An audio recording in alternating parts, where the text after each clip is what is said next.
So my name is Christopher Moore, 28 years old, live in Richmond, Virginia. My wife and I are married for 3 years now. My wife's name is Savannah. We have a 13-month-old whose name is Hudson Moore, and we're actually expecting another one in January. So we're really looking forward to that. I'm a construction manager for a local home builder out here in Richmond.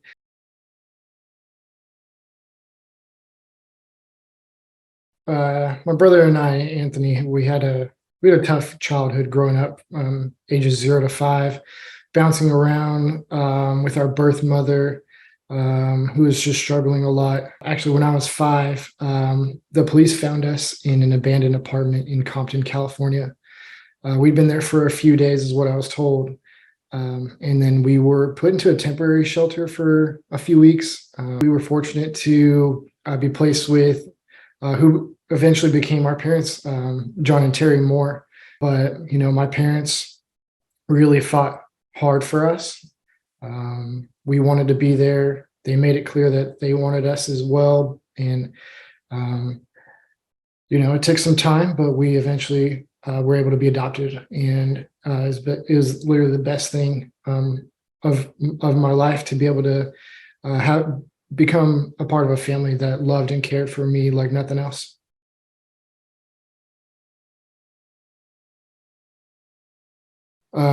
Obviously, the big one is prayer.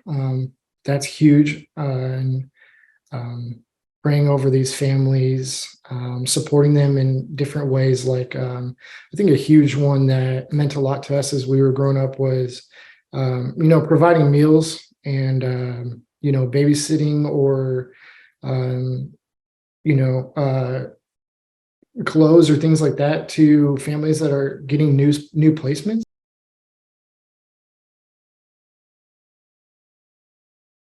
It's hurtful and disheartening, because it's not those kids' fault, and I just think the stigma attached with that just needs to change altogether. I think that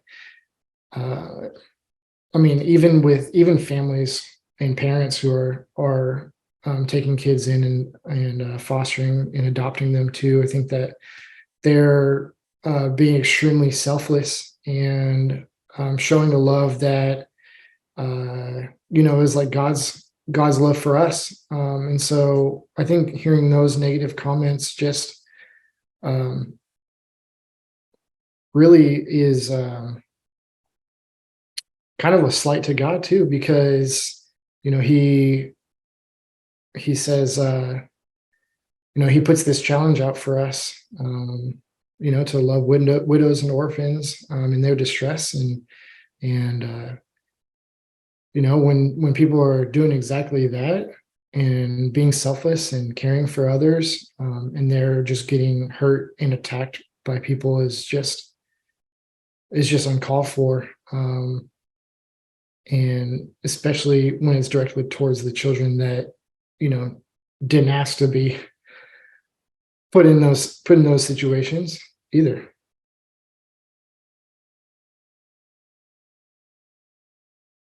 You can't put a blanket statement over every single case and every single child.